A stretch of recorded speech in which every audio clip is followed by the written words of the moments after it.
What's going on, people? Welcome to the Central Club. This episode is brought to you by Re-Inspire Printing, Lacana Coffee Shop, and Weekend Defender.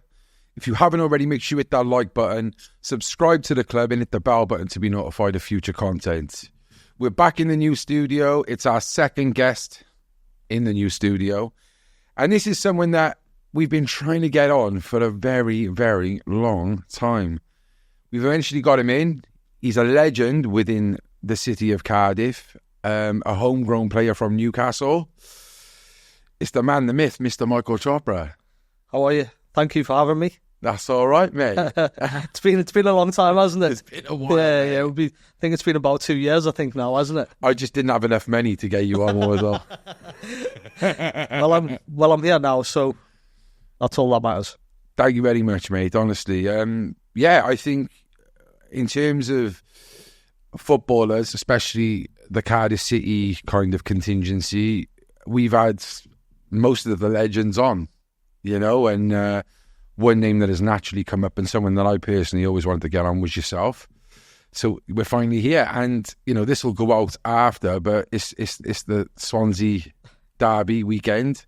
I seen an article the other day saying you're going to be standing in the away end. Yeah, that's right. Yeah, it's funny because the amount of abuse I get off Swansea fans, I thought I've got to come down to one of the games, and it's a great time to be here. Do you know what I mean? It's the start of the season for Cardiff. Obviously, the results haven't been too good at the start, but listen, derby's a derby. Anything can happen. Yeah. And being a Cardiff boy, I followed Cardiff all my life. Do you know what I mean? Since I played for them. So I always follow the results, and whenever there's a chance to go to the games, I'll be there. I was a player, now I'm a fan.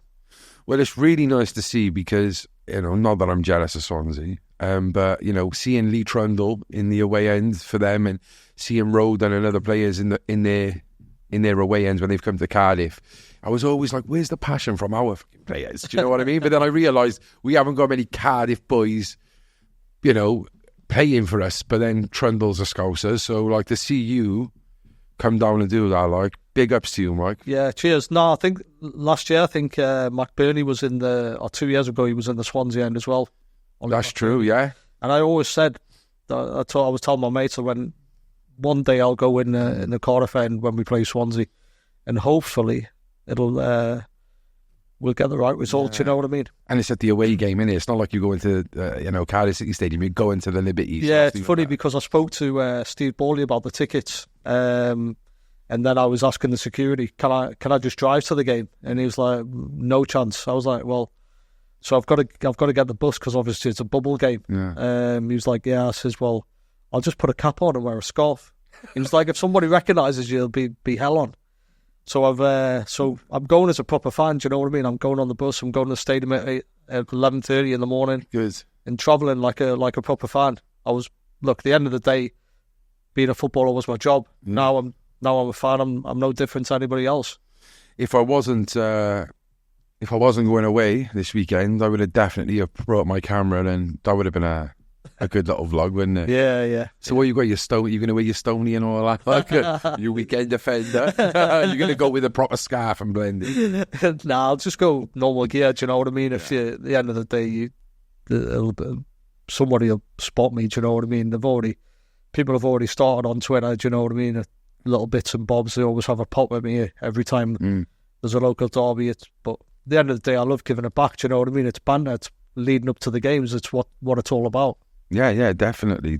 And I hope that, the last game I think didn't go too well. The time before that, the Ollie Tanner winner, I went to that game and I was like, maybe we're going to see a turn for the better now, and then we got slammed at the Liberty last time. It's funny you say that because obviously the Cardiff beat Swansea at home, and I think the way Cardiff were playing, going into the reverse fixture at Swansea, I always thought Cardiff have got a great chance of doing the double. But obviously the way they started and stuff like you could see straight away that you could just tell. And you don't know if some of the players weren't up for it. I know it's hard saying it, but it didn't look like they were up for it. Do you know what I mean? And I think the game was 3-0 at the time. Yeah, and I think the way football is now. You look at the 1927 captains, most of them would have been Cardiff boys, you know, back years ago, even 20 years ago, you'd have more local boys in a team than you do now. But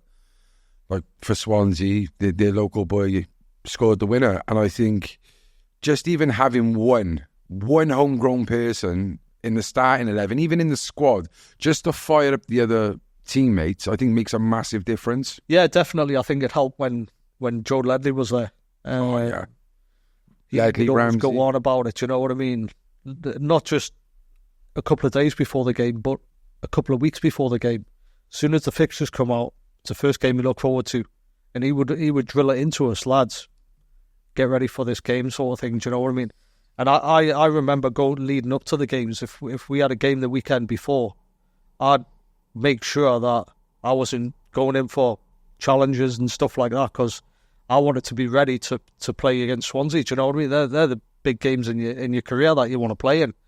I used to love going in Asda and Marks and Spencer's and fans coming up to you and buzzing and stuff like that. It just give me a bit of a buzz, do you know what I mean? Yeah. It's like, and then I know on a Friday, Saturday, leading up to the game, remember them fans that were coming up to you, how much it means to them and stuff like that. I don't think you see that now, do you know what I mean? I think it's a bit different what goes on now. Yeah, definitely. And to go back to that about Joe, can you give like an insight of what Joe was? Was he very vocal then as a player? Look, even back then, he was vocal. Yeah, even though he was just a young lad. Do you know what I mean? But I think that's why he became the player he was, because he wasn't afraid to let his mouth go and stuff like that. He'd make sure that the lads were up for games, and he's shown the lads how much winning the derbies means to him. We'd always have Cardiff people in the change room. We've got to win. You have to win. Don't let them beat you. That sort of thing. Do you know what I mean? And leading half time in games and stuff like that. Dave Jones didn't used to say much, and I think some Cardiff fans used to get quite annoyed because Dave used to say, "Just another game," but he was trying to play it all down and keep everyone calm and stuff like that. That was his way. That was his way, but he knows that he's got a squad of 20, 25 players behind him that are going to run through a brick wall for him, do you know what I mean? Yeah. But he would just play Mr. Calm and it's just another game and stuff like that. But he knew that he's got 20 lads there that are going to put a shift in. Yeah. And same with Bellamy when he came in. Was the passion there for him as well? Yeah, very passionate. I remember when we went to the Liberty Stadium when Bella scored the winner. Yeah, it was unbelievable, and what a dream, like a dream for him. Do you know what I mean? Yeah. Cardiff boy playing against Swansea. I think he came on loan from Man City at the time as well. So look, he was a big player. He didn't have to come down. Do you know what I mean? But when your home club comes calling, then Bellas was desperate to do that. Do you know what I mean? And to score against your local rivals. Look, I've done it for Newcastle. Do you know what I mean? And for Bellas to do it against Swansea was a brilliant feeling for him. And did he give any kind of prep talks to you as well before those games, or? But Bellas is different, do you know what I mean? You could see the fire in his belly and stuff like that. And how he would talk. He wouldn't shout and bawl and scream, but he'd raise the tempo in his voice and stuff like that. So you know when he was serious, and you know when he was having a laugh and joke. But when Bellas is getting serious, you know about that. Yeah, we'll talk a bit about that in a bit. Yeah. And quickly, just to top up on it, you scored against Swansea as well, haven't you? What was that feeling like? You've scored at a few derbies, but let's just talk about the Swansea. Yeah, I scored against Swansea in Indian Park as well when we drew 2-2, I think it was. But do you know what? I always laugh about this because people only remember the winner in extra time. They don't remember that I scored the first one as well. Yeah. Do you know what I mean? The people forget about this. They don't realise that we were 1-0 down. I've scored, I think it was just before half time to equalise. But for me, the first one's just as important. Do you know what I mean? Because going into half time, it totally changes the manager's talk, how the players are feeling and everything. Not only that, I got to score and celebrate in front of the Jacks. Oh, I know, because I was up in the Camden stand and it was right in the corner. Yeah. In the distance. Yeah. I don't know. I think I was at the top and I ended up by the bottom. My feet in the stuff. I was a bit younger then, so I could jump. But look, like I said, I'm a goal scorer. Do you know what I mean? And when people talk about memories, they're that game especially was one of the special memories that go down in history in my life. Definitely. Well, it's nice to have you here, like I said. What have you been up to in your life? What, after football? Yeah, recently, I was saying. I've been living in Amsterdam for the last 8 years. Yeah. No way. With my wife and 2 kids. Obviously, I've got a little boy in Newcastle as well with my ex-wife. But yeah, I've been living in Amsterdam, looking after the kids and just doing a little bit in football. Not too much, do you know what I mean? But it's always nice to stay involved at some capacity.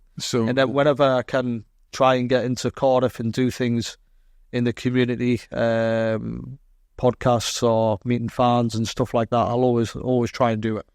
Yeah, no, I really appreciate it. And would you say Cardiff is probably one of the main clubs that you kind of do work now after football with? Yeah, definitely. Look, Newcastle and Cardiff are my 2 teams.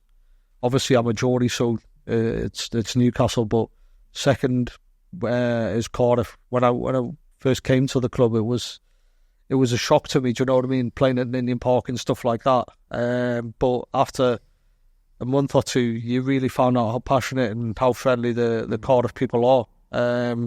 And I always say they're just like the Geordies. Well, I was going to say, my missus is from Newcastle, Gateshead, and she says it. But I feel like the Geordies, and you could say the Welsh, but definitely the Cardiff, very, very similar. Yeah. Just the way we are, I think how we enjoy things. I think it's just... like the drink. They're hard working, do you know what I mean? Yeah. And at the end of the day, the Geordies' football's a life, and it's the same with Cardiff as well. They love their football. Yeah. So you work hard Monday to Friday, and then you look forward to watching the game at the weekend. Yeah, definitely. I think people would think of Wales as rugby, and of course we've got rugby clubs everywhere, but football's massive as well, mate. Yeah. Huge. So I want to give your career the respect it does with everyone else. There's a lot of things we're going to talk about, some controversy as well, but I'd like to take it back like I have with all the other footballers. So you started off at Newcastle, yeah? Yeah. So I think I was first started playing when I was about 7 years old. Played local Sunday league football. Just enjoying it, you know what I mean? Just kicking the ball about. And it wasn't until I was 9 years old, there was a guy called John Carver who went on to be assistant manager to Bobby Robson and is currently Scotland's assistant manager now. He contacted my dad and says, I like the look of Michael. Would he want to join the School of Excellence, Newcastle? So I used to go to the School of Excellence, train twice a week, only for an hour, indoor. Not these 3G, 4G stuff. It was like a solid surface. Yeah. Look, I was just enjoying playing football. Do you know what I mean? It wasn't a thing that I never thought about. I want to be a footballer when I grow older. I want to play for Newcastle and that sort of thing. I just wanted to play football. Was you a big football fan though at the time? Like, I was at the time. Yeah, obviously my dad was really passionate about football. Had season tickets and stuff like that. So I'd always go to the Newcastle games. It's back then it was all terraced. He used to sit me on the bollard at the front, and he would go and stand and watch the game at the back. Yeah. And but they're the memories. Do you know what I mean? Yeah. Growing up as a kid and stuff like that. It's what football's proper football. Do you know what I mean? Yeah, definitely. And how old was you when you went into the School of Excellence? What year was this? Like 90s? 90 would have probably been 93. Wow. 93. Yeah. So yeah, long time ago. But long time ago. Yeah. So that's football, isn't it? That's where you have to start at some level. So I started in the School of Excellence when I was 9-10 years old. I think I was 13, 14 at the time, and Newcastle were going to release me. So straight away I spoke to some people. Well, not me, my dad. And I was going to go to Glasgow Rangers for a trial. Me and one of the other boys. Newcastle found out, put a block to it, said he's not going there. They wanted to have a look at me a lot more and see my progression because I was just small. Do you know what I mean? It's like a skinny run, played on the wing, fast as anything, whipping the balls in. And then after that, I think my dad said something to me, and it gave me like a little confidence and a kick up the backside sort of thing. Do you know what I mean? Kick up the arse. And then when I was 15, I started reaching different levels. Do you know what I mean? Can you say what your dad said, or do you remember? Or honestly, I can't remember, but I know he would have. You remember that moment? Yeah, he would have drilled it into me. Do you know what I mean? Because at the end of the day, he's my father. Do you know what I mean? Yeah. He wanted me to. He would have had it in him that he wanted me to become a footballer, but without really telling me. Mm. And then probably a year or two later, I kicked on. Do you know what I mean? It was weird. Yeah, and I think you hear it a lot in football, especially like Tom Lockyer we interviewed. He was let go by Cardiff because of his height. Yeah, and he went on to do great things. He started at Bristol Rovers and worked his way up to captain in a Premier League side. And it's like, how many people get released because of their heights? And if you're just patient with people, it's funny because it happens all the time. Do you know what I mean? But back in them days, that's what people used to say: too small, too weak. Not realising he's fucking 14. Stuff like that. Yeah, but you're 14, 15. Yeah. You are going to grow, mate. Just give him a little bit of time. Yeah, so that's what people were saying. Do you know what I mean? And I remember my dad was saying to me that you're too small, too weak, and that sort of thing. You need to eat more food and this and that. Oh, that's what he said, is it? Get on the fucking wrestler burger. And so yeah, and then when I was 15, it really started to take off. I started to play for the under-17s and the youth team, the under-18s, reserve team level, travelling and stuff like that. And it was like, this is what football's all about. You know what I mean? I was ball boy for Newcastle when they were playing Champions League under Bobby Robson, Ruud Gullit and Bobby Robson. Yeah. I was in the changing rooms, like doing. It was called match duty back then. Yeah. So you'd go in the change rooms, you'd put all the kit out with the kit. Yeah, well, what's it called? The YTS? No, is it YTS? Yeah. Yeah, it's similar to that. Similar, yeah. So would be 3 or 4 YTSs used to go into the change room before the players come in, put the kit out. Then when players go out, you fill their drinks up, polish their boots and everything. Yeah, you have your duties. And then during the game, half-time, some players would have a bath and fill the bath up and all that sort of thing. Look, it was brilliant, I loved it. I loved being in the changing room. In the changing room with Alan Shearer, Duncan Ferguson, Gary Speed, big players, you know what I mean? And I'm a 15-year-old kid and just looking around in awe, you know what I mean? It's amazing. Was there any other players around your age you was playing with then in that excellence YTS era? Any household names we'll know now? Or from Newcastle, there was my age group. I think there was probably only one other player that made it, Peter Ramage. He went on to play for QPR and Crystal Palace. He's now the loans director, loans assistant manager at Newcastle now. And was he a Newcastle boy as well? He was a Newcastle boy as well, yeah. He was in the same age group and everything. We both came through together. Okay. So it was really good of the both of us to come through together. It's not many people make it in football, do you know what I mean? It's one of them things, but to have 2 or 3 players in my age group, it was special. Yeah, definitely. So from then, if you're looking at the Bobby Robson age, Ruud Gullit, you're looking late 90s then, are we? Yeah, 99. And when was your breakthrough then, and how did that come about? So my breakthrough was in 2002. Bobby Robson was the manager. I'm scoring goals for fun, do you know what I mean? And junior level, reserve team level. To me, it was a matter of time. To me, it was too late. I should have played earlier. Yeah. But I think I was getting held back a little bit. Don't know why, but just my feeling. When you finished, you think about when you finish your career, you think about things, what have happened in your life and stuff like that. And I think I was ready when I was younger. Just the type of player I was and being a goal scorer. And let's talk through who was.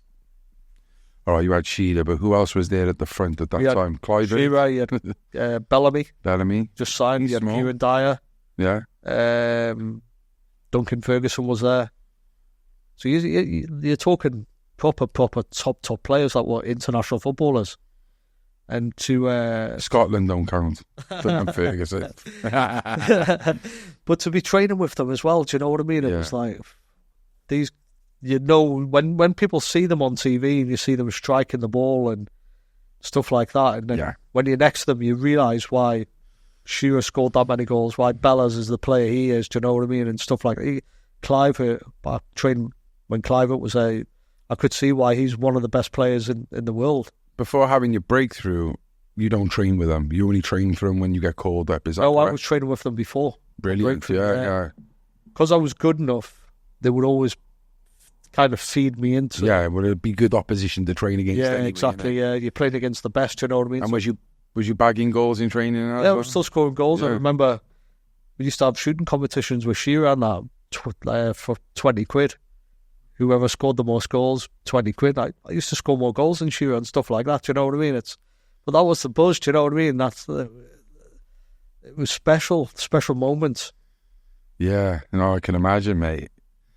And what was your 2002? It was 2002. I remember my debut. Was against Everton. Home or away? It was at home. It was in the Worthington Cup back then. It's a Carabao Cup now. So it's gone to. I've 2002. I think that was the year. Well, it was the finals were in Cardiff. I think that was the year Liverpool beat Birmingham and Darren Pearce missed the penalty. Yeah, so it's obviously I made my debut. I came on. I think we've gone down to 10 men. It's gone to extra time. I think it finished 3-3. And it's gone to penalty. Rooney was playing for Everton at the time as well. Wow. Yeah. So there was a big thing in Newcastle, like Chopra versus Rooney, because we were both young kids coming through at the time. And then it's gone to penalties, and Bobby Robson's asked me if I want to take a penalty. I want to take one. I'm a Geordie. I want to take one. Do you know what I mean? So I've gone up to take one. I missed. Then done my debut. Do you know what I mean? It's one of them things. How's that feel? And stuff like that. So I was devastated. You know what I mean? I've made my debut, the hype and everything, and then about 20 minutes later, you've gone from there to there. Do you know what I mean? It just shows you what football's like. And I remember being in the showers, and Alan Shearer came in, and there was tears and everything, and he was coming in. He was like, "What's up, Chops?" I was like, "I'm devastated. I've missed a pen," and he was like, "Just forget it." He says, "You've got players out there who are worth 10 million, didn't have the balls to take one." He says, "And not only that, try missing against penalty against Sunderland a couple of weeks earlier, because I think he missed one against Sunderland when Sorensen saved it at St James's Park." And he said, "Try missing against Sunderland and see how that feels." So he was trying to make me feel better. Do you know what I mean? But that's just the type of person he was. But look, you learn from your mistakes and stuff like that. You know what I mean? I know next time that going to a penalty shootout, I won't be thinking about certain things and that sort of thing. So was he very supportive then, Shearer? Yeah, very supportive. He was the captain of the club. He was such a good guy. Do you know what I mean? To have around the place. If I needed help with anything, I was just young. Do you know what I mean? So if I needed help or wanted advice, I'd always ask him. And other characters within the dressing room at those early times, any that stand in the memory? Well, you had, for good or bad? You had Bellas. Bellas was just a young lad. He came from Norwich at the time. Coventry. You went to Coventry, right, and to Norwich, Newcastle. We had Kieran Dyer, Tyus Bramble. Oh, so you had the bling squad, didn't you? So you had the pack. Do you know what I mean? The Wolf Pack. I think that's what Bobby Robson used to call them, the Wolf Pack. There was 5 of them. But were they okay, or were they intimidating to be around? Nah, they were brilliant. Were they brilliant? Yeah, really good. Obviously, Bella's been in the same position as... Look, Bella's is small. He was probably the same height as me. Quick. And I used to always look at what Bella's used to do in training and stuff like that, you know what I mean? Because he was rapid. Used to play on the shoulder of the defenders. That's how I wanted to play, and that's how I used to play. But they weren't. Look, if things weren't right for them, they would say stuff. Do you know what I mean? And stuff like that's the type of people they are. If they weren't happy about someone, it didn't matter if it was Shearer or Bobby Robson. He'd have a go at them. arguments would happen, but that's part and parcel of football. Do you know what I mean? Yeah, and you did say something off camera, which I'd like to talk about. Naturally, age, maturity is going to be a big factor, but you said the Bellamy you played with at Newcastle and the Bellamy you played at Cardiff were two totally, not just players, but human beings. Human beings, yeah. It was... Can you give a do you know what? I was a little bit shocked because when Bellows was at Newcastle, it's no disrespect for me, he'd probably say the same thing. I think he was more of a kid. He was more argumentative and stuff like that. But that was probably him. Do you know what I mean? And then I think the move from when he came to Newcastle, it was a big move for him and stuff like that. But the demands in Newcastle are very high. Do you know what I mean? So he probably wanted the ball. If he didn't get the ball, he'd have a go at you and stuff like that.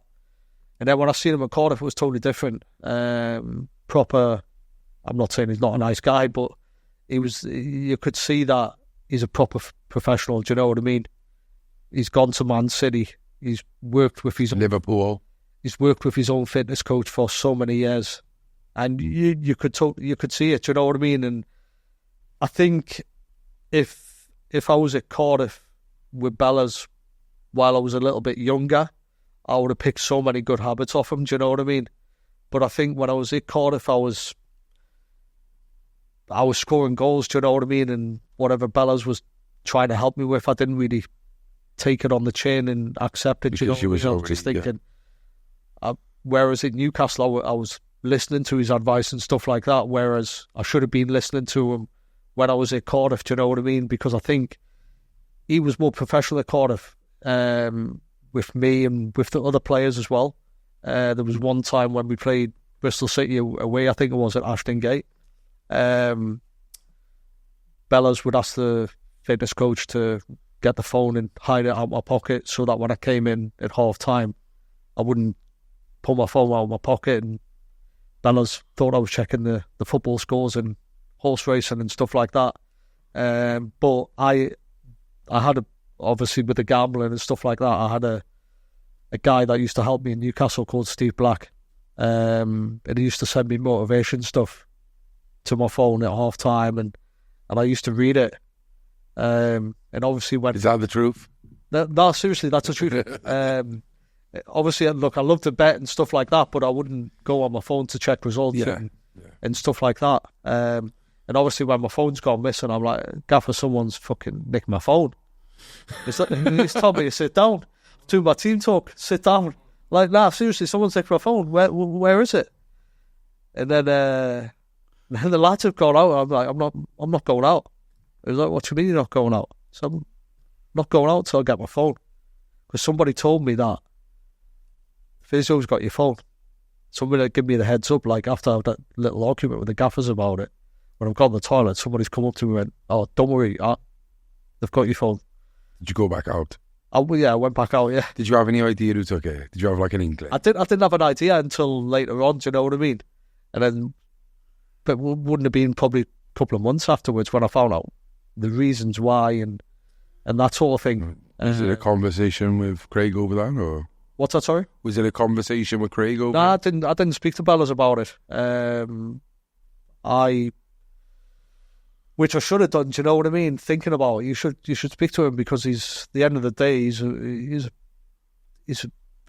when he came to, like I said, when he came, he was a proper professional, and his dedication was so on the game. Well, you everything. think that, being a championship side, you're proper professional because you've got another 4 leagues underneath you, but it is that gap you're saying. It just shows how... It shows you the difference. Look, I could... When I was playing for Cardiff, we were going to Watford and away games. I was eating Rustler burgers and wrestling. I knew he was. Do you know what I mean? all this sort of thing. I'd eat this on the bus going to an away game.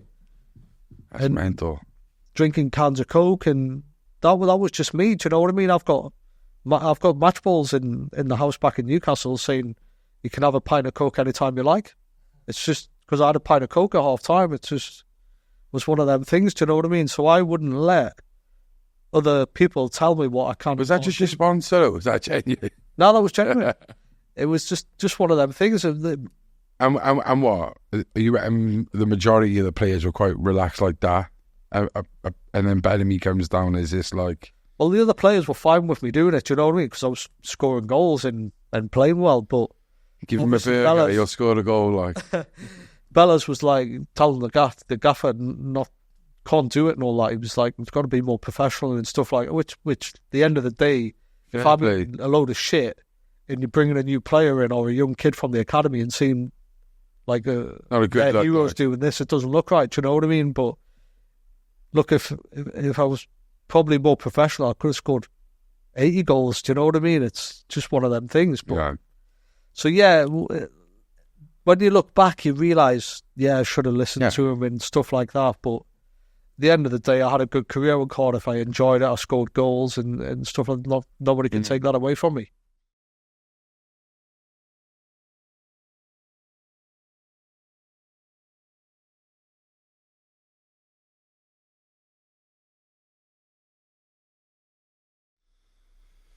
So yeah, going back to Newcastle then. When was there a time in Newcastle where you kind of fitted in, where you had some like regular gameplay and stuff, or was you just on the bench, come on, sort of player? It was more when Glenn Roeder was manager. We went to Sunderland. We were getting beat at the time, Newcastle Sunderland local derby. I was on the bench. We were getting beat 1-0 at the time. And I've came off the bench straight from the dugout straight into the box and equalised and scored to make it 1-1. We went on to win the game 4-1, and that's when I started to get a run of games in the first team. Probably played 4 or 5 more games after that. It was the year that my contract was coming to an end as well. And I remember at the end of the season, Freddie Shepherd, who was the chairman at the time, took me into his office and he was like, we want to offer you a new deal, another 1-year deal to see how you progress.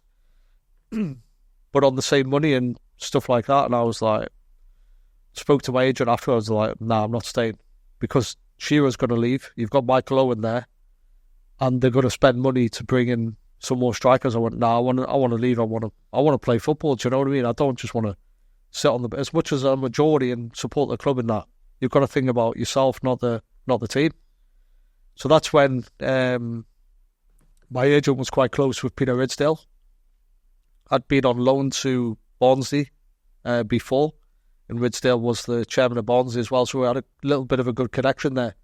And then obviously Steve McPhail, who was at Cardiff, I'd played with him before and stuff like that. We had the same agent. Where was that, in Barnsley, is it? Yeah, I played with him at Barnsley, yeah. And obviously I knew Macca was coming to Cardiff as well. So, Steve. What a player. Class. So then I spoke to Dave on the phone and he was like, come down to Cardiff, have a look around the place, meet Sam Haman, meet Peter, who you already know. So I came down to Cardiff and I was like, fucking hell, what's this? Ninian Park, do you know what I mean? I was shithole. Our shithole. I walked through the tunnel and there's a fucking goose, fucking animal head on the wall. What Sam Haman had shot. What a real. and he stuffed it and put it on the wall. And I was like, fuck. I've walked out the tunnel and I'm looking around and I'm thinking, stadium's going to fall apart. I'm used to playing in Old Trafford and made my Champions League debut at the New Camp and stuff like that. Got into the dressing rooms and it's just, this is better than Ninian Park. I'd like to think it is.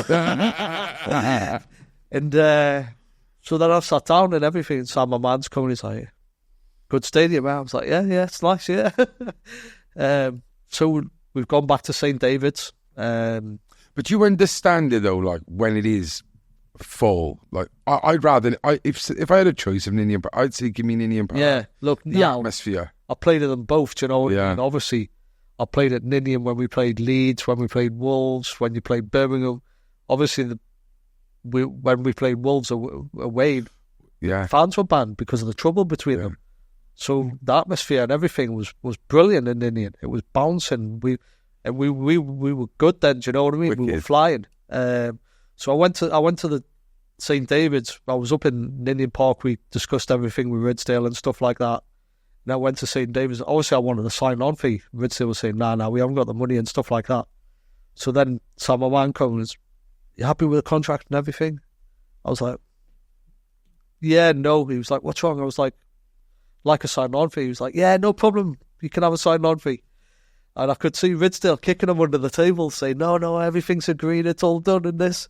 So I come out of St David's, and I was just laughing with my agent, saying, if Sam Oman didn't come and all that, the club would have said, I think it was 12.5 grand at the time, do you know what I mean, a sign-on fee in 2006. But I had a clause in the contract, if I scored 20 goals, I got a new deal and stuff like that. So there I was, leaving Newcastle to come down and play for Cardiff in New Life. Yeah, it is. Yeah, there should be a documentary or a film made, I think, about Sam Oman. Not just for the Cardiff, like everything Wimbledon. Yeah, he's just so fascinating. We're trying to get him on here speaking to Anis and stuff, because he says he speaks to him daily. And hopefully one day we'll get him on, because he is a character. Yeah. Quickly, the Sunderland Newcastle derby. Obviously, you know what Cardiff Swansea's like. Newcastle, Sunderland, what is that up there? That's up there. Yeah, it's pretty much the same as Cardiff Swansea. Obviously, there's more fans in the stadium and stuff like that. But the hatred, when I was up there playing, it was like it is. Do you know what I mean? They hate each other. And you're a Newcastle boy as well. So. Yeah. And obviously now I think that the derby Newcastle Sunderland is eased off a little bit. I think the fans are a lot more friendlier than what it used to be. But obviously Cardiff Swansea, they hate each other. Do you know what I mean? But Newcastle Sunderland, it's still a big derby. Yeah. And did you, being a homegrown boy, scoring that goal against Sunderland, like, did you get looked after in Newcastle? Yeah, I was straight out in the town afterwards. Yeah, straight away for a couple of days. Do you know what I mean? It was a dream. I'm a Geordie. I've scored my first Premier League goal for Newcastle, and it's against Sunderland. What more could you ask for? As soon as the bus got back, I was straight home. Mum and Dad were like, "Where are you going?" I was like, "I'm straight out." Still living at Mum and Dad's at that time, yeah. Yeah. So moving to Cardiff then was quite a big thing, really. Yeah, it was big, yeah. And obviously the distance, it's not just literally like an hour away, it's 7-hour drive, do you know what I mean? It's... Well, I've been catching trains, like it's been 6 hours. The missus flies. She's getting a train tonight. She's coming down tonight. But yeah, it's a mission. It's like 40 minutes on a plane. That's right, yeah. That's mad. Yeah. You just up and you should take her to Bristol Airport. By the time I get back, she's in Newcastle. And I'm like... But yeah, no. And did you move down on your own? No, I was with the ex. I moved with the ex. She was doing a TV show called Wives Boutique at the time as well, with some other footballers' wives. So yeah, I moved down, and then we bought a house as well in Corntown, just near Cowbridge. Steve McPhail bought one, and I bought one next door to him. But I had to leave before it was finished. What do you mean? Well, I moved to Sunderland, didn't I? I went to Sunderland. So, how long was you in Cardiff for? I was in Cardiff for a year. So we bought a house while it was getting built. By the time it was finished, it was pretty much time to leave. The second time, how long was you here for the second time? 2.5 years. Yeah, that was the longest. Yeah, that was the longest, yeah. Did never drive back to Corntown on your second stint? Well, it's funny enough because I'm renting a house that was like literally 5 minutes from it. Look at yeah, I rented another house up that way because it was a nice area to live. Do you know what I mean? Yeah, you're out of the way and stuff like that. Era before you, Gabadon, Reece Weston, Neil Alexander, Graham Kavanagh, they used to live in Morganstown by where Rio Radio, in that estate up by there, like just outside of Cardiff.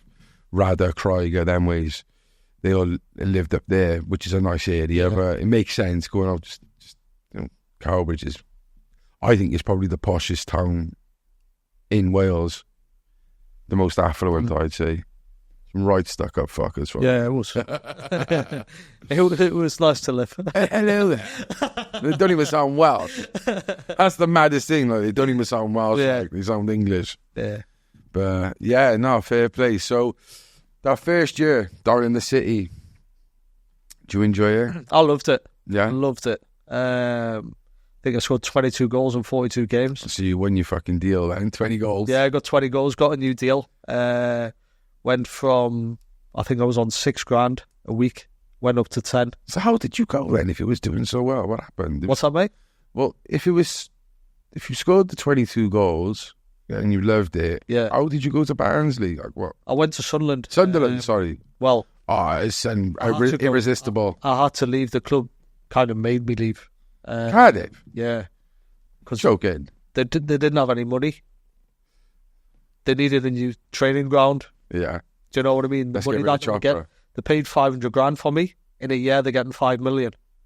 So the pretty price, the investment, difference, do you know what I mean? And Dave was good with that. He would buy players that weren't reaching their potential in Premier League clubs, bring them in, give them Value encouragement, back, and then move them on. Very clever. Roger Johnson, he'd done the same with Roger Johnson.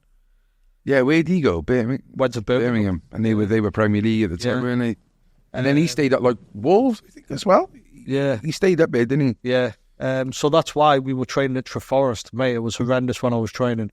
Eating food in a porta cabin, doing your weights in a car park, stuff like that. You know, in a championship club, we were top of the league at one point in the championship when we were beating West Brom and Birmingham, Wolves, flying, stuff like that. We were flying. I didn't want to leave. Do you know what I mean? I was happy, but the club were like, wouldn't kind of need the money. Do you know what I mean? Don't think they could afford $10,000 a week as well.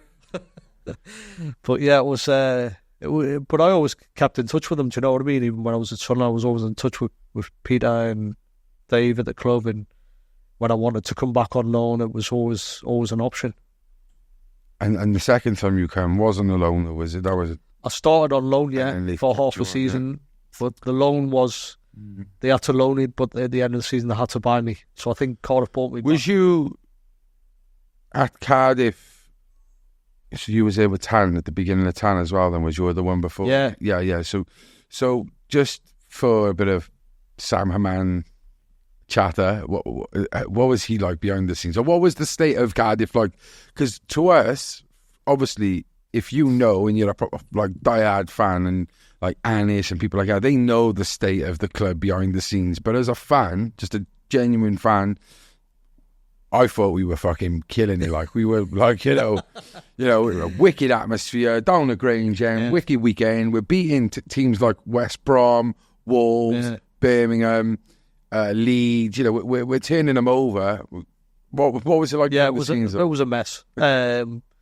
We didn't know if we were going to get paid. And it's hard, you know what I mean, because you've got mortgages to pay in.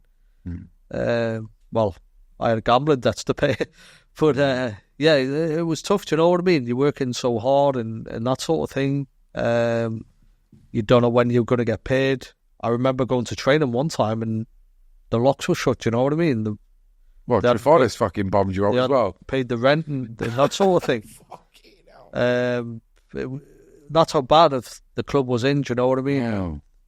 Yeah. And was it both of them, Ridsdale and Sam? Like, what a combo! Like, kind of, yeah. Obviously, Ridsdale came in after Sam Haman, didn't he? But Haman was there at the start, and then obviously Ridsdale was doing what he was doing, and it just gradually continued. And then obviously Vincent's come in. I think it was the year we got to the playoff final.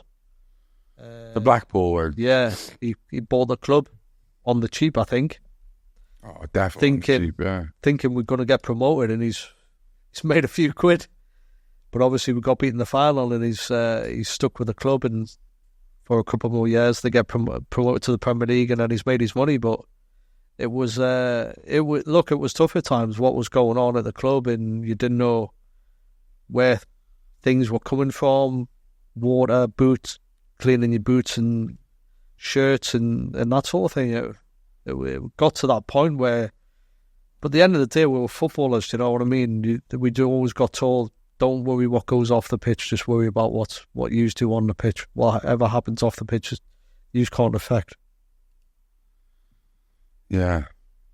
Well, that didn't really happen with you, did it? Because you had big problems off the pitch, didn't you? Yeah.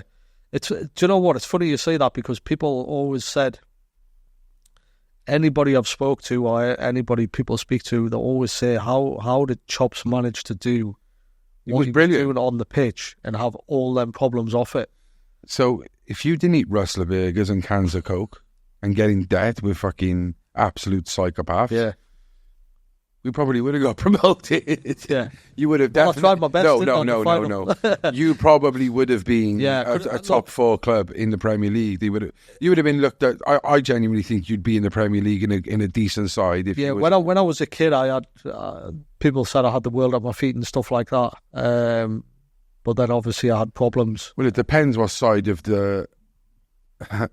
If you're looking at a championship following side, or you're looking at someone who's a weak, who knows his football, it depends where you're looking. People like us would say, yeah, he was brilliant. They would say you was wasted talent. Yeah. Do you know what I mean? Yeah, it just depends where you're looking at it from. Bellamy would probably say you was a wasted talent, Yeah. But it was one of them things, do you know what I mean? And whatever. I always thought that my job as a footballer, whatever I do off the pitch is not going to affect what I do on the pitch. When I step over the white line, I just fully focus on football, because I know you've got fans in the stadium that have paid good money to come watch you play. And if I'm fucking about and that sort of thing, then I'm cheating the fans, do you know, if you know what I mean? And I didn't. And that's probably why I got to a stage where I could manage playing football and forget about everything. Well, it's a form of escapism as well. Yeah, it's a happy place, isn't it? Probably a place where you want to be. Yeah. So, there's that side of the coin that we could say that maybe, you was doing all right anyway, Yeah. So when did the gambling come about, mate? Like, when did it start? Probably 18, I think, when I was at Newcastle. Really? Obviously, I was in Newcastle when the gambling was really bad, the horse racing and that sort of thing. It was Kieran Dye introduced me to one of his bookies. Keelan, mate. Give you a limit every month. Bad influence, isn't he? Stuff like that, you know what I mean? He'd give me a limit. What happened? So Kieran introduced me to his one of his bookies. So they know, because you're a footballer, you're good for the money, boom. Yeah. What? And when you say one of his bookies, we're not talking about William Hill or lad. No. This is a guy. Yeah. So you'd send a message to him, and he'd I'll be real with you, like why don't alarm bells ring off in the like think about it now, mate. Like, what? Who in their right mind would want to gamble with just a guy like? I know you have bookmakers, and like the mob have made millions and billions of dollars on bookmaking for years, but like surely you just go to a place like, it's red flag straight away is what I'm saying if you go into a guide to make bets. Well, I think I asked Kieran to put me a bet on, and Kieran says I'll put it on with his bookmaker. Then I owed probably, I think I owed about 50 grand or something. I've heard of personal barbers, but not a personal bookmaker. Then I said to Kieran that Juventus were playing someone. I said to Kieran, put me like fucking 120 grand on or so. And he's like, nah, I'm not doing it, Chops. I was like, just put it on. He's like, nah, I can't do it to you. He says, if they lose, you're 170 grand in debt. And Juventus won. And I came in, I said, Juventus won, that would have cleared the balance on my debt. Hang on a minute. He was, I'm looking out for you, though. I'm not putting a bet on that much for you. So then Kieran told Alan, I had the same agent as Shearer. So Kieran told Shearer, I think Chops has got a problem with gambling.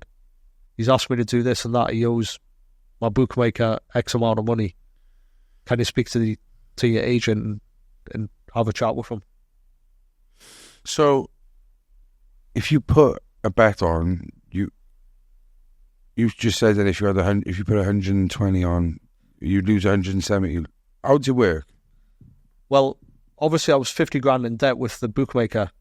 So if I was asked Kieran to put me a bet on so every player would have a different limit that would pay off every at the end of the month. So it wasn't like... You didn't have 50, so you bet 50 grand. 50 grand. And you didn't have 50 grand? Well, I was only on fucking I was only on $2 grand a week in Newcastle, do you know what I mean? It was one of them things. But you were just thinking, I'm going to get it back. Yeah, well, you chase, don't you? And that's why I said to Kieran, I'll do this. And that's when they started to... Alan spoke to my agent and was like, listen, have a word with Chops, he's got a problem. But it didn't help when 17 and you're on a plane going to Malaysia for pre-season, and you're watching all the lads play 3-card brag, and there's like 40, 50 grand in 50s on the table. Do you know what I mean? You're thinking, just to look at cards, do you know what I mean? You could have 3 threes, the best hand. Walk away with 50 grand. So it's just little things like that probably got me attached to it. False sense of what it is like. Yeah. What happened to that debt there? Like, what happened? But when I left Cardiff, I went to Sunderland. And you still owed this geezer money? Yeah, I still owed I was paying them off every month, but I still owed him a little bit of money. Do you know what I mean? So I paid off my debt when I went to Sunderland with a sign-on fee. And then I was fine at Sunderland. It was okay. Obviously, they knew that I had a gambling problem. So Roy Keane straight away was like, send him to Sporting Chance Clinic. Straight away, you can have 2 weeks there. I didn't want to go though, do you know what I mean? I didn't want help. I was getting forced to do it. So Sporting You'll never change any addiction if you're doing it for other people. Exactly. So Roy, Sporting Chance was fully booked. So they were like, put him at Capio Nightingale, which is bang in the middle of central London. Go there. So I was going there. I was staying in a Landmark Hotel, going there 9 till 5. And there was a Ladbrokes around the corner. So I'd go there 9 till 5, come out and go straight to Ladbrokes. Because I didn't want to be there. I didn't want to stop. Do you know what I mean? It was one of them things where I was getting forced to do it. And until you want to do it, you're never going to fix yourself. Can you describe what that feeling is like, being in debt, knowing you're owing all this money to someone and you're chasing it all the time? How did you feel about it? Well, it wasn't... do you know what? I didn't really feel it at the time, do you know what I mean? Because at the end of the day, I was just thinking, I'll play football, I can get the money back, do you know what I mean? That sort of thing. I didn't really think about, like... At the time you're saying, is it? Yeah. Okay. I didn't really... But now looking back, and like, when I owed people in Scotland big amount of money, do you know what I mean? When... It did eventually hit you. Yeah. Yeah. We'll talk about that. Yeah, but I went to Ipswich. Ipswich were the ones that made me exclude myself from every single bookmakers in Ipswich. What you have to do? Go around it? I had to go around everywhere and exclude myself. I think it must have been the odd one. Because there was one condition for them, that they were going to give me a 250 grand loan to pay off people in Scotland, and I would pay the money back every month out of my wages back to Ipswich. So that's how bad it was getting. Do you know what I mean? And I was lying to Ipswich at the time, because I was still being able to put bets on. So yeah, of course, you didn't cover every. You didn't ban every book betting shop, did you? Well, I just get my mates to do it. Yeah. So them in Scotland were sorted. Then I was getting introduced to. But what you're thinking now is, because I've done it myself, is okay, then let's start again now. I've got another fucking £250 to get in debt, 250 grand to get in debt. Well, I started, but I went down to people in Essex. Do you know what I mean? And what happened with the Scottish? When did you realise it was serious, and how did that happen? When did that happen? Probably when one of them went to, he's my mate now, but at my mate's house up in Newcastle, John Somerville, who's he got a name for himself up in Newcastle. So the guys in Scotland contacted. How did you? Yeah, take it back. How did you get involved with these first of all? In Scotland, through one of the other players at Cardiff. Okay. They would introduce me and that sort of thing. So there was another gambler in Cardiff, yeah? Not as bad as me, do you know what I mean? But so how are all these footballers gambling with personal bookmakers? None of them go to the Ladbrokes. You can't just go to a Ladbrokes as a footballer, can you? Or William? Why have you all got personal bookmakers? I don't get it. Because you can put massive amounts on, right. Do you know what I mean? I see. You get a credit limit off them. Maybe I'm just being naive. I don't know. Is this the clubs that you went to, were they aware of like your issue before bringing you in? Ipswich were, yeah. Ipswich were aware, because they were the ones that gave me the loan to clear it. I wonder how many football clubs and actually like this though. Like I think it's not just a straightforward, let's sign this guy. I bet there's loads of problems with not just gambling, but others, and they've got to like, we'll get him in, but we're going to pay you this, and it's like, there's loads of clubs out there, and there's loads of players that gamble. Because I've had players, wives, girlfriends contact me and say, my partner's... Is that for you to tell the club? Or no, I would never ever never snitch on player. No, I mean yourself. So you go into Ipswich, did you have to make them aware of it, or did Newcastle? No, I think it was an open. It was in the open at that time, was it? Well, they knew I had an addiction, but they wanted to know how serious it was and stuff like that. So then I was telling them, yeah, this and that. The Ipswich were actually on the phone to them, to the guys up in Scotland. There's some big Stephen French. I'm joking. And stuff like that, you know what I mean? They were shouting and bawling. This is the CEO of Ipswich Football Club. Can you imagine, like, there's some heavy gangsters, like, oh, yeah, I've just been on the phone to Ipswich, I have. One of the star striker owes me a couple of it. It's just mad, like, isn't it, like? Yeah, that's how serious it was, do you know what I mean? And then obviously... So, yes, sorry. So, you got introduced by a player. Who was the player? Paul Quinn. Paul Quinn. Yeah. Okay, so he knew this mob. Scottish, so he knew about... What were they? Glaswegian, Edinburgh?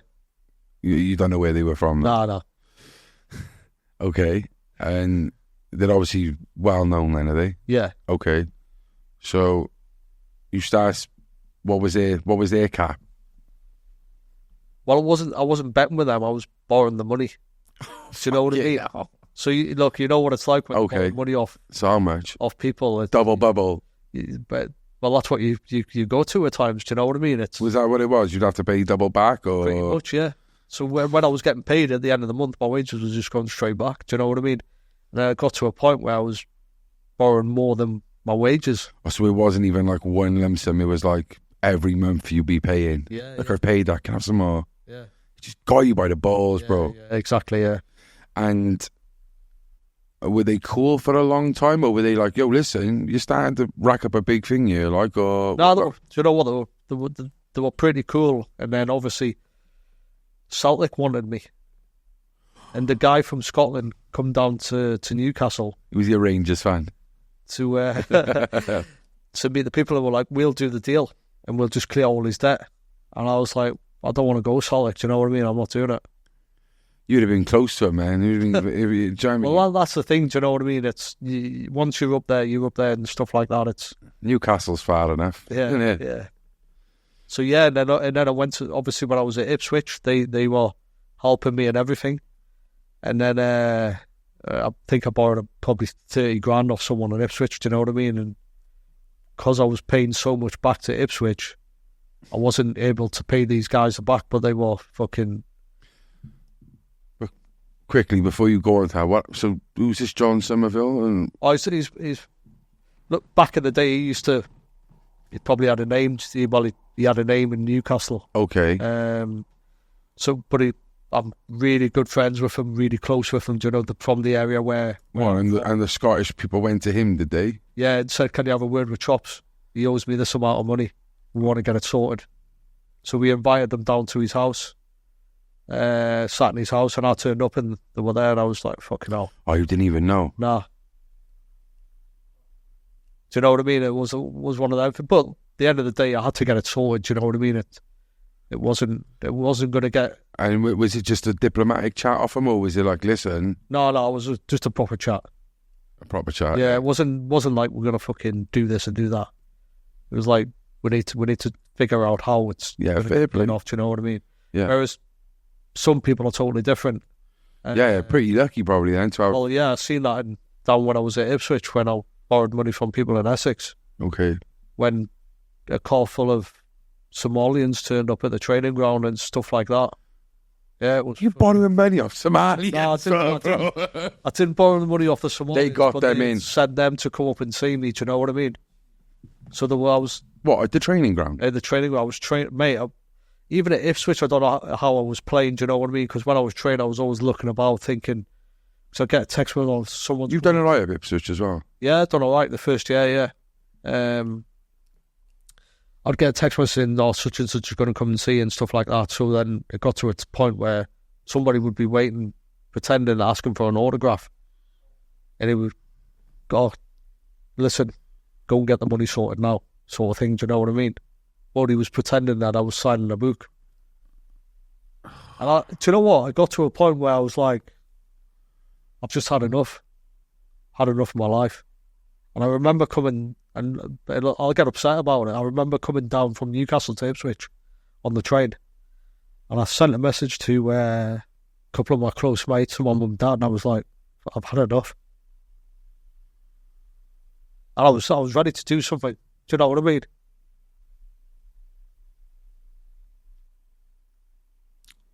Have a drink, mate. Have a drink. But that's the situation I got in. So then I spoke to my dad, and he was like, "Give me the number, I'll speak to them." He was like, "How much is it?" and all that. My dad paid it straight away and everything. And then since then, it's like that was the final nail in the coffin. Do you know what I mean? How much was it? It was only like 30 grand. Yeah. It wasn't big amounts. And they were like the others was a big money. It just shows the difference in people and the way they go about things as well, though. But it's not just that. I was going to sleep with like fucking chairs in front of the door. Do you know what I mean? Just in case someone tried to get in. And I was sleeping in my bed with like fucking kitchen knives and that sort of thing. Yeah. On a Saturday, I'm scoring goals against Bristol City and Brighton and stuff like that. People don't realise what was actually going on. Do you know what I mean? People don't, do they? Yeah. Was you living on your own at the time? Or? Yeah. That must have been hard. Yeah. It could have been worse. Could have been with kids and that, but that must, at the same time, it's very hard, isn't it? Yeah, well, it was tough, but that's the situation I was getting myself in, and I had to deal with it. And unless you don't deal with your problems, then they're not going to get any better. Gambling's not like any other addiction, is it? You're losing so much money, but then you're having all these issues that come with it. What still brings you back to placing that bet? I just think I was chasing, and I just always thought I could get the money. Do you know what I mean? It was so, I just didn't want to stop. I didn't want to say no. In the time, I didn't want to get help. I didn't want to go to GA meetings and stuff like that until you realise, actually, like I said, it's the nail in the coffin. Do you know what I mean? Until you realise you've got to change. It has to, otherwise, fuck, I'm not going to be here. Do you know what I mean? It's one of them things. Also, when I hear it is chasing, isn't it? Like, I'm trying to get that back, but maybe a silly question, but in your head, was you chasing from your last loss, from the very first time you placed the bet? What? Because you're always down, aren't you? Yeah. So what was you chasing? Was it your last bet, or was it, or the buzz? Well, a bit of it was the buzz. Do you know what I mean? I was a goal scorer. I love scoring goals. Now, to try and get that buzz off the pitch, there isn't a better feeling when your horse gets up on the line, do you know what I mean, and stuff like that. This is what I was learning in sport and chance clinic. But yeah, it was the buzz. It was, obviously, if I've lost, I've got to try and get that back, sort of thing. So, in terms of what you was doing to gamble, was it just horses? No, it was anything. And did you must have been around during the technical age. Did you use phones at all, or no? It was mainly going in the bookies or the casino.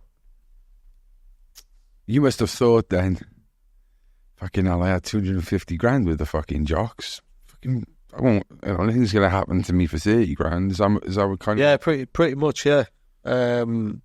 You think like that at times, do you know what I mean? But you don't realise that people are different. And like I said, it got to a point where I was thinking about doing things and that sort of thing. And then until you realise that what's more important in life, and things can actually change. And if you look back now in hindsight, how close would you have said you was to like following those? I was really close, especially after sending messages to people that were really close to me. People wouldn't think that, you know what I mean? Yeah. You was involved in horse fixing as well, wasn't you? Yeah. Well, and how did you do that? I knew a couple of jockeys.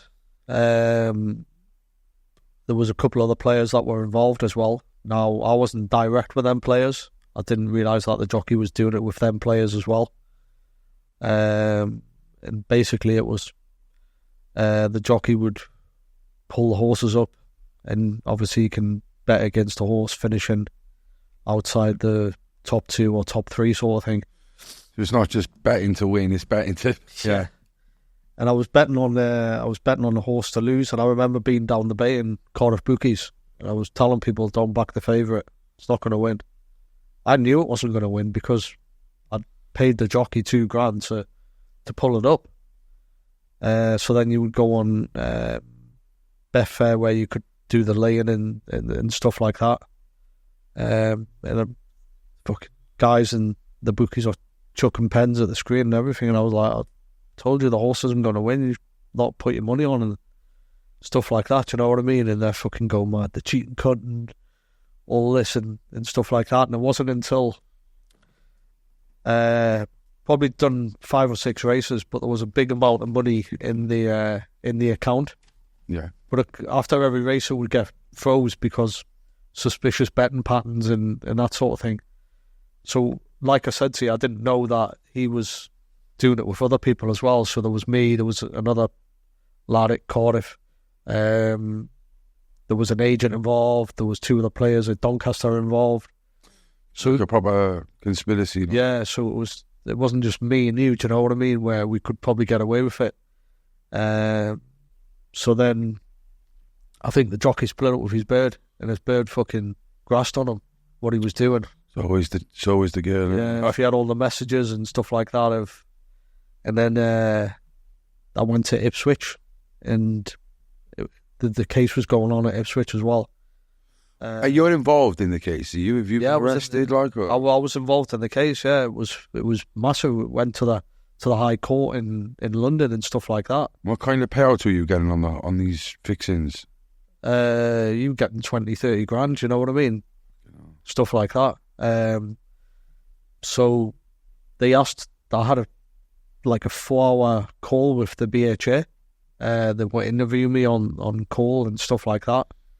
I had to do it, the interviews, and then they were asking for phone records, and I was like, you're not getting my phone records, you're not seeing messages off birds and fucking all this, do you know what I mean? That sort of thing. So then they went to the High Court, got permission off them to contact Vodafone or whoever it was to get the phone records, and then they drew up this big fucking timeline. Right, I was contacting him, he was contacting him, and then the jockey, then this, then that. They could put it all together. Mad, isn't it? So then the case happened, and Ipswich said to me, well, you can fight the case, clear your name, or you can just not turn up and just leave it. And they said, you've got an addiction to gambling, so don't turn up to it and let them give you a ban. So I never went to the case or nothing, had a solicitor and stuff like that, didn't want to fight it. So I got a 10-year ban from horse racing. Is that still on? Finished. But I've not been to a race course.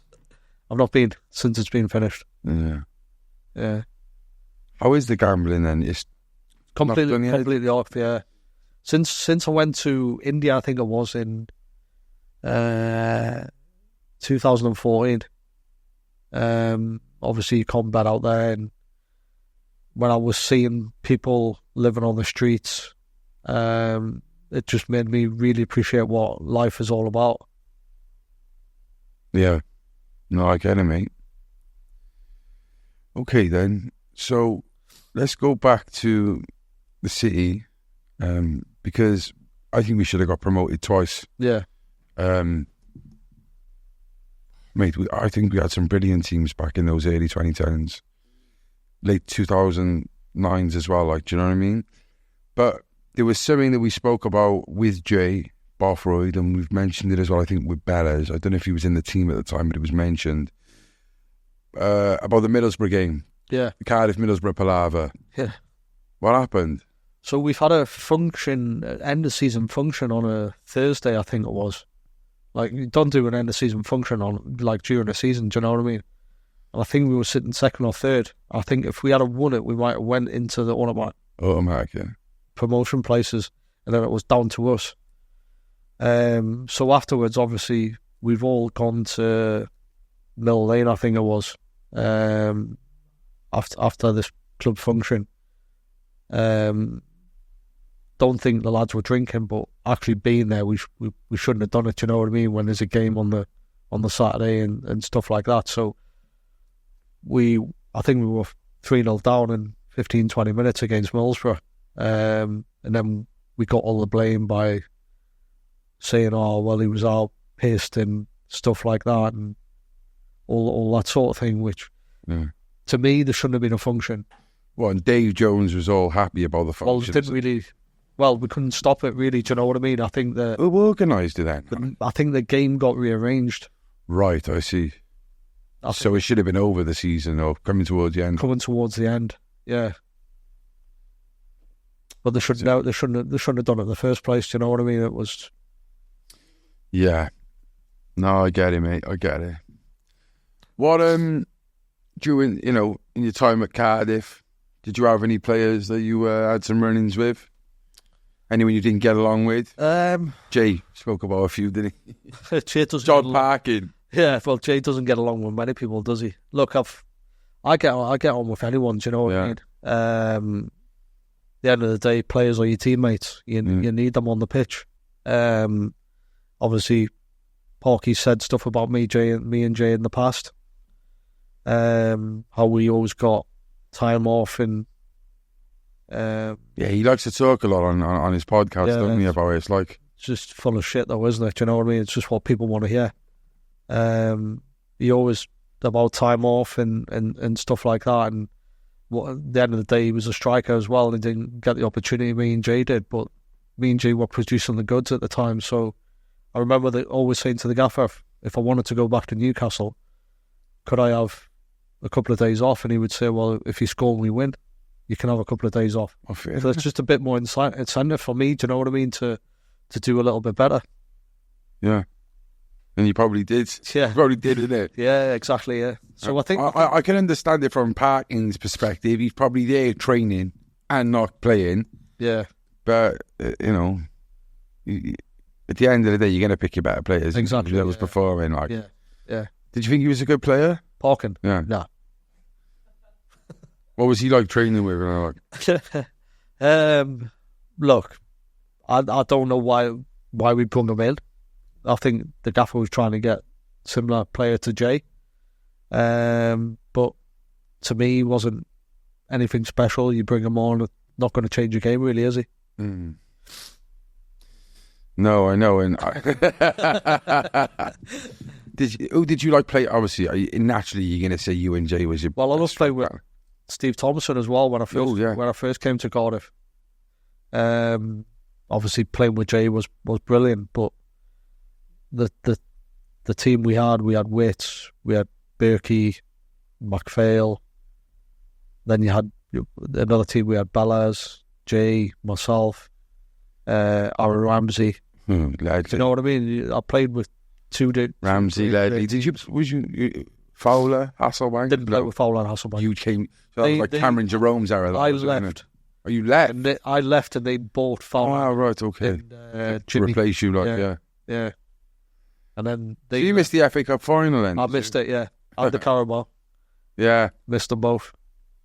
I see. Yeah, no, I get you now, yeah. So, but you'd say Jay was your best right partner at Cardiff City then, yeah? Yeah, I would have thought so. Was your most memorable moment at Cardiff City? Probably against Swansea. Yeah. I think if We got a Jack in the background, by the way. I think, look, if Cardiff Swansea, it's the biggest game of the season. Do you know what I mean? They're the games you want to produce in. They're the games you want to play in. But to score 2 goals in a game that means a lot to fans and players, it was a special memory. Yeah, of course. England, you never got a chance to play for the full age. Is that something that you? Well, I was close. You think about? I was close in 2006-2007 season. I think England had a lot of injuries to strikers. It's when Nugent got picked, when he was playing for Preston. Yeah. So they were looking between me and Nugent. Obviously, I was top scorer in the championship. But when you look at Bothroyd getting that cap, do you ever think maybe I should have? Look, well, just at the time, isn't it? If it was a season before, then I would have got an opportunity. But Jay's doing really well the season after. And when you wasn't there that season, was it? I was there that season, but I didn't score as many goals as what Jay was doing. So Jay had a really good season that year. He got picked for England. Yeah. Really good season.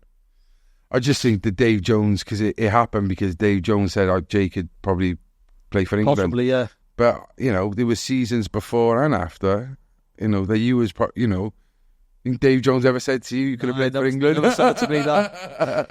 Probably didn't feel it, did he? Yeah. He was like, no. You're not allowed phones in the changing rooms.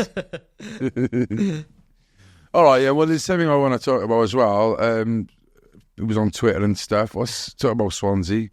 What's the situation with Ashley Williams then? So, obviously, people, even if you read the Twitter now, people still think I'm with my ex-missus. You go on, you see all the pictures. At the end of the day, it's banter. Do you know what I mean? I see it as banter. I give it and take it. But it all started when I had actually been divorced from my ex-missus. I think it would have been 2008 or 2009. Might have been 2009. So obviously I've gone back home to see my little boy. And obviously he's got my ex's phone. And he's playing about on it. She's gone downstairs and I thought, what some guys normally do, see who she's texting and that sort of thing.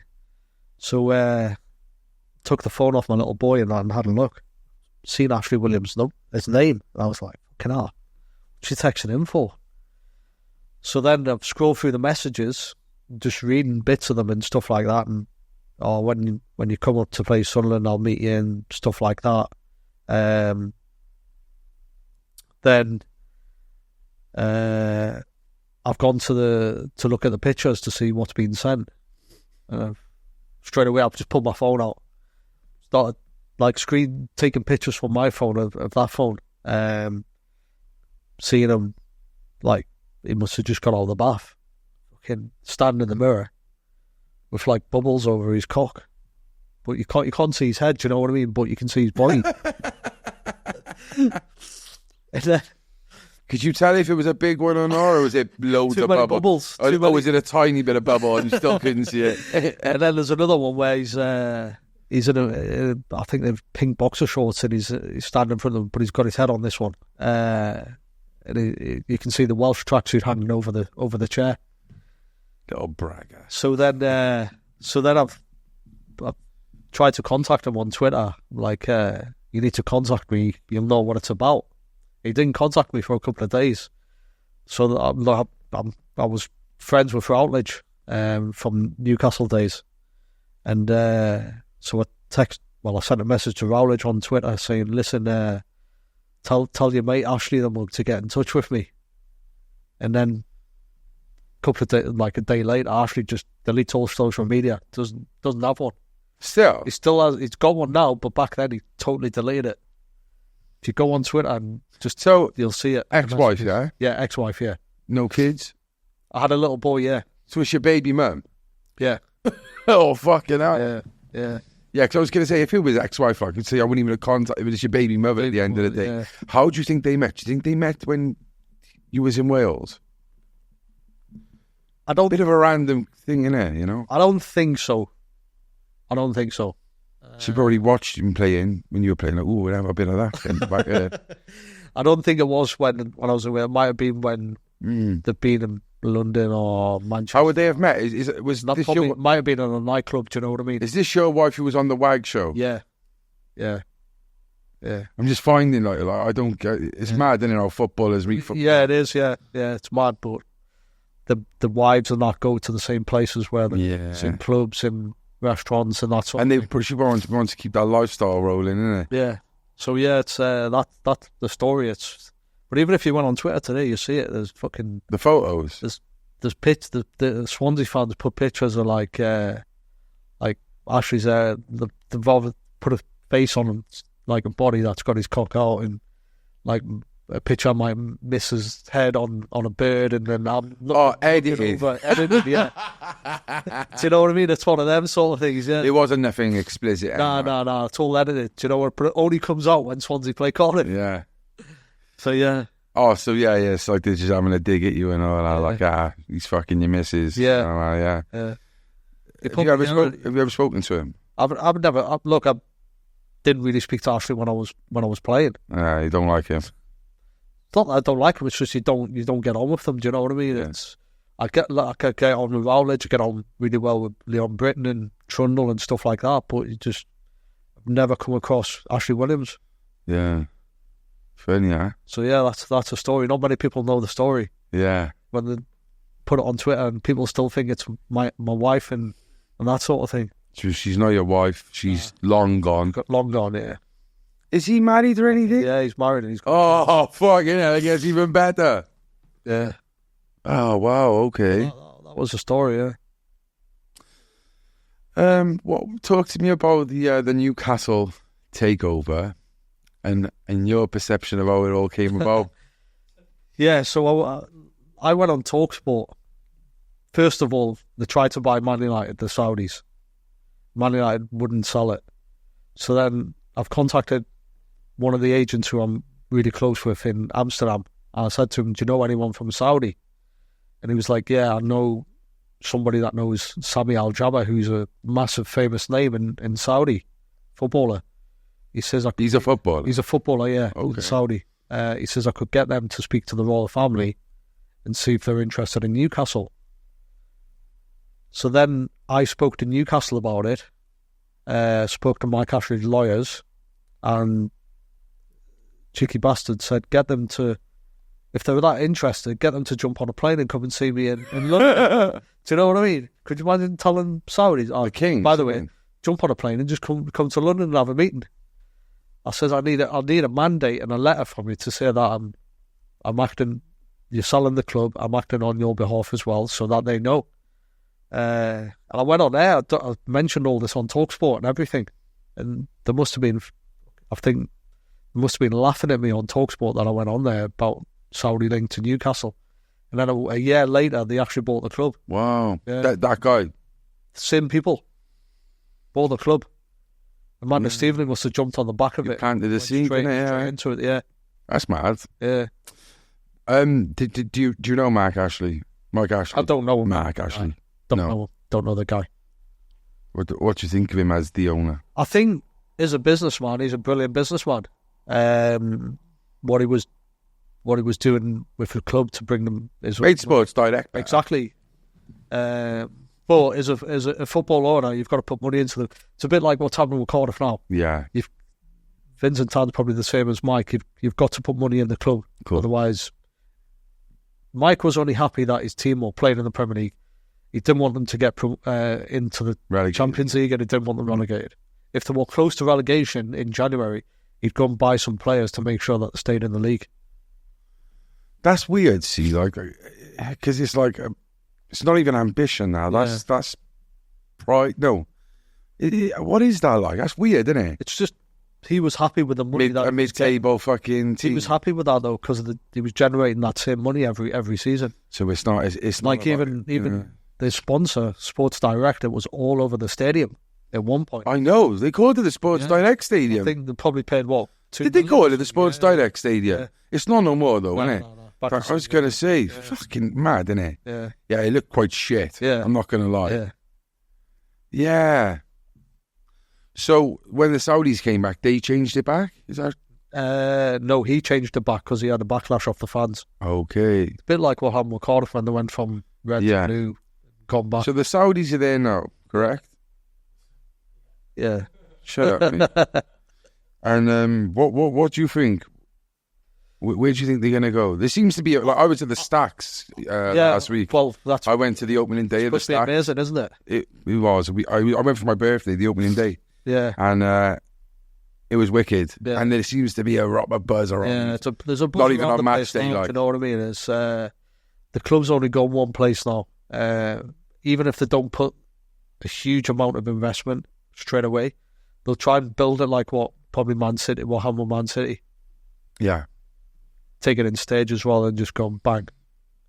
Yeah, because that's what they did, isn't it? Yeah. Bellamy was at the adolescence of that, where probably Newcastle are exactly. now. Yeah. You know? Yeah. Yeah. What do you reckon this season then? Give me some predictions. I think they've got a great chance of getting in the Champions League. Only because they've got no European football. Yeah, focus on that. I think it helps. Last year we had European football. And I think that was nice. It was great for us as fans and stuff like that, going to travelling, but for the players it took a lot out of them. Mm. You was the last time European football, Bellamy and that. Yeah, that was the last time, Yeah. So, it would have been nice to see that badge on it was on the right arm, like, you know. Yeah, and the music and that's special night, I bet. Yeah. But because they had is it the Salah Cup this week? Yeah, they had the Salah Cup, yeah. Salah Cup, and it was it was really nice the other week. What about Cardiff? Where do you think they're finishing this season? Oh, first of all, who's Premier League? Give me who's winning. Who's won the Premier League? Give me your top three. Man City, Arsenal, probably Liverpool. He would say he's a Man United fan. I'm going Liverpool, man. You got Liverpool? Yeah, I'm a Liverpool fan. It's going to take him 1 or 2 years. Do you think he'll come good? Yeah. He's a good manager. Yeah. The Dutch guy, he's a good manager. Yeah. And they're on about, are they signing that player from Napoli as well? They were looking at. Yeah. They need to sign someone. Shut up, man. Gordon. Yeah, he didn't look like he was interested last week when he played Gordon. It didn't, did he? No. Just from what my mates were saying back and he went to the game. Sad, really, because he is one of the faces of Newcastle. It was been really good, but somebody wants to move then. There'll be about 10,000 dogs in Newcastle. I'll have to change their dogs name now. And Cardiff, give me predictions for this weekend first. 1-1 draw. Okay. And I think Cardiff will probably finish round about 8th. Because on some of the predictions, they're bottom of the league, isn't it? Yeah. Relegated. Got anything to say? What? Top 6? You going top 6, yeah? And just quickly while you're here, we've got a little audience in the background. What's your company called? Cardiff Classic Shirts. Yeah, where can they get the Cardiff? Where can they get it from? Chopra's come with his mate. What's your name? Dan. And what does he do? What do you do, Mike? Do you want to tell it? Yeah, he buys and sells shirts, vintage shirts, Cardiff shirts from back in the day and that sort of thing. Match worn shirts as well. He's got a Pele one from, when is it? Brazil, I think it's late 70s. Is there? Rocking on. Yeah. So he's got some good stuff. Fair play. And obviously it's a local shop as well, so it's good to have it in Cardiff. Up and half road, yeah. I know. It's actually tugging the mic out. Yeah. Well, we've actually got a giveaway we're going to do now. We'll do this separate quickly after this. But check them out. And Mike, it's been nice. I'll tell you one thing that we've had talk. We spoke to Jay about it, and like a lot of people, I think we should do a proper night. I think it'd be class. Yeah, it'd be really good. Yeah, we could get. I think three of you. There's so much more that we haven't spoke about. You know what I mean? There's still a lot more that we could speak about. We could do it again, innit? Yeah, I'd love to. Yeah, and I think now we've done this. Yeah, you know where we are now. We can definitely do it again. Like, and really good. I think a live night with a band, sell tickets. If we could get 3, if we get Bellas as well, that'd be class, mate.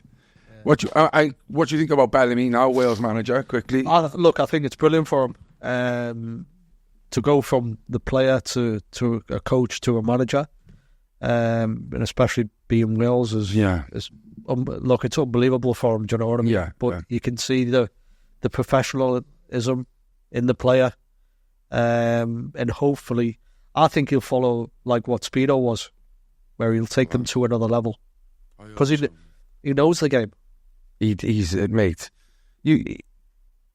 It's just mad. Yeah. You've got to be careful when you have a conversation with Craig. Yeah. As soon as you mention football, that's it. Like, he's done. Yeah. You ain't going on any other topic. Like, I'm well happy for him. Yeah. Really, really happy for him. And I think we need someone with a bit of passion like that.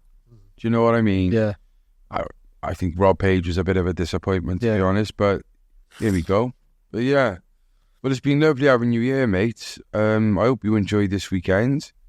Hope you enjoy the rest of your time in Cardiff. What we do with all our guests, down the camera, if you can give a message to the people watching, it could be about anything. Gambling, it could be about whatever you want to say, but give them a nice message on the camera. Michael Chopra here. There's always people out there willing to help you. You just need to reach out and don't build everything up for yourself. Thank you very much. I hope you enjoyed this podcast. Make sure you like, subscribe, leave a comment. Till next time, stay central.